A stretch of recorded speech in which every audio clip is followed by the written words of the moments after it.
Friends, runners, countrymen, lend me your ears.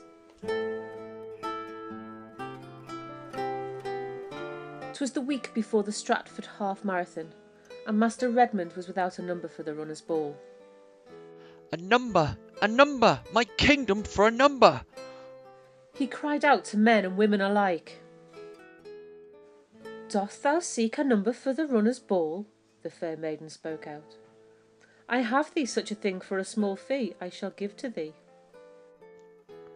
Pleased I would be to receive such a gift, but dare I protest that the label of my running identity be laden with the scripture of a fair maiden?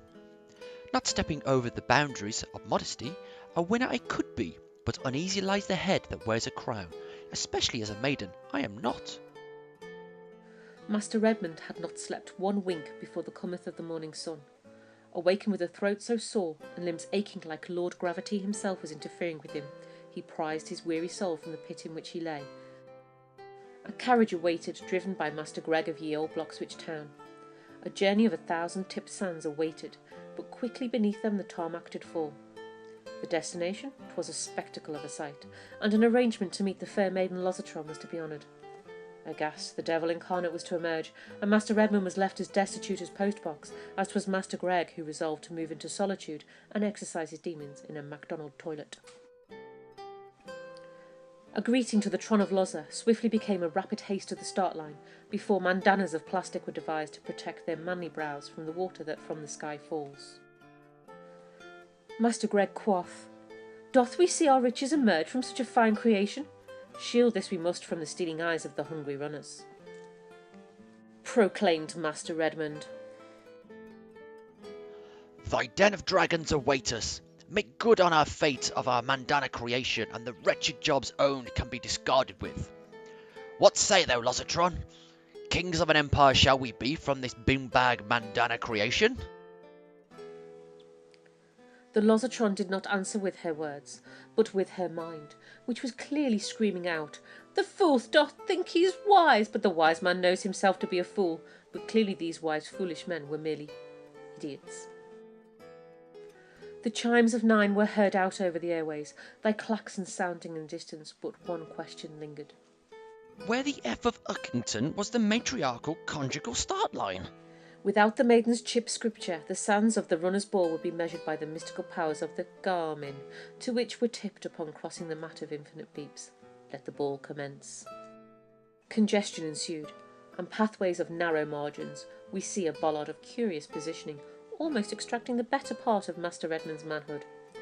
Masters Greg and Redmond weaving, bounding, between the masses like court jesters, playfully fighting to entertain the king at the main table, passed the cattle with ease and grace. We live in a crowded and stifling world, my dear sir. Just to be able to walk, we have to push and shove each other's, willy-nilly. Parting is such sweet sorrow, that I shall say good night till it be morrow. At the mile of 3 to my running jester companion, I should say, farewell, until we meet at the end. Behind he did fall on his pace of anticipation. 7:20 was such desolation from the planned formation of 6:40 creation. Speed was required, but without wisely and slow, he stumbles that runs fast. I seek a speed of consistency. Why, 'tis neither here or there.